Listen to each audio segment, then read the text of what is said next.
Hi, I'm Stephanie Strange. Want to hear something scary?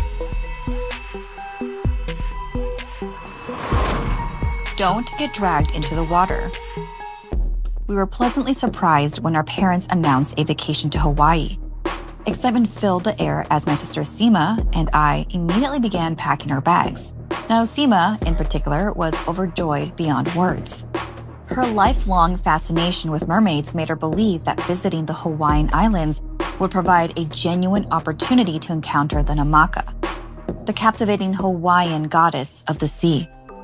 Upon our arrival at the hotel in the early evening, my parents entrusted me with the task of looking after Seema in her room while they stepped out for a swift dinner. Meanwhile, we ordered room service. Seema, however, had other plans. She pleaded with me to go to the beach and search for Namaka.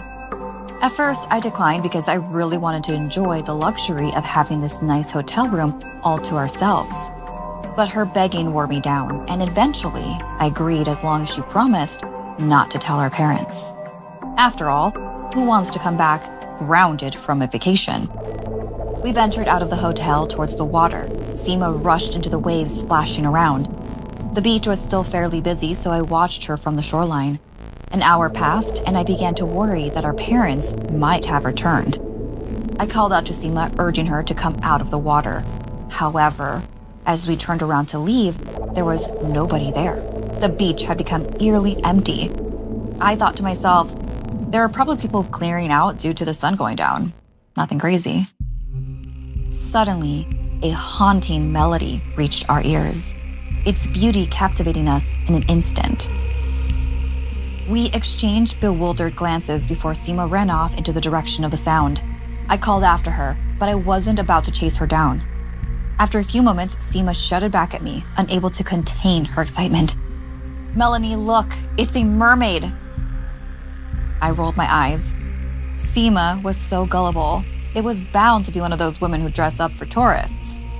I headed up to the shore toward her voice. I couldn't believe my eyes. In the light of the sunset, I saw the face of a girl.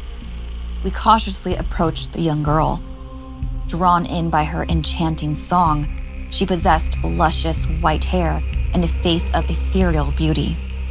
But as we ventured closer, the melody took on a darker tone. The sound intensified, growing deeper and more dissonant. And then I saw she had no legs, just a fin. Panic washed over me, and I desperately lunged forward, reaching out to grab Seema and pull her away from the strange creature. But it was too late. The mermaid, who was now in front of us, began to transform. Her once lovely hair fell out into clumps, and her once musical lips were now sewn shut. Her eyes bulged out of their sockets, streaming with blood. Her skin turned jet black as her bones contorted into horrifying features. Her claws were already firmly clasped around my sister's fragile neck, squeezing the life out of her. Seema's screams pierced the air, a heart-wrenching plea for help that seemed to go unheard in the desolate surroundings. Tears streamed down my face as I watched in horror. My mind racing with desperation. I couldn't let my sister die like this. Summoning every ounce of strength and courage, I lunged myself at the creature, clawing at its twisted limbs, doing anything to try and free Seema from its grip. But the monster was relentless. Its strength far beyond my own, with a sickening sound. It unleashed a fury of savage scratches upon Seema's chest.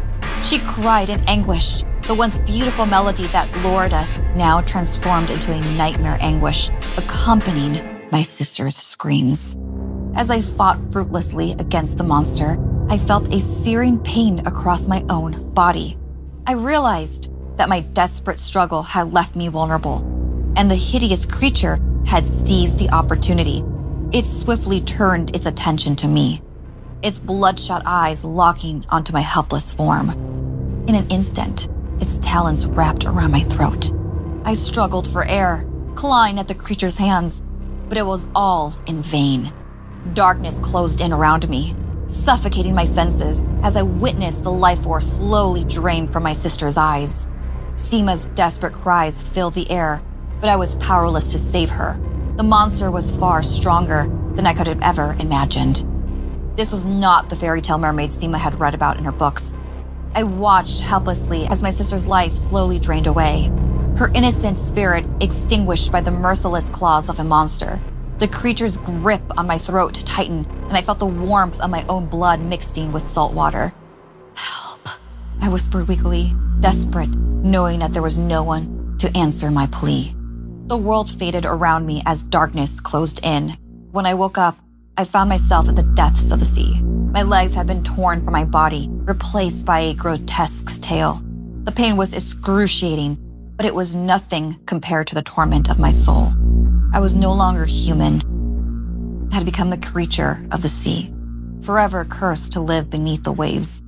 Now I reside in the ocean, waiting for unsuspecting children who come searching for mermaids. They are lured by our once beautiful voices, only to meet a horrifying fate. They too join us, trapped in an eternal cycle of misery, victims of their own curiosity and our haunting melodies. I wish I could help it, but it's too late. This is who I am.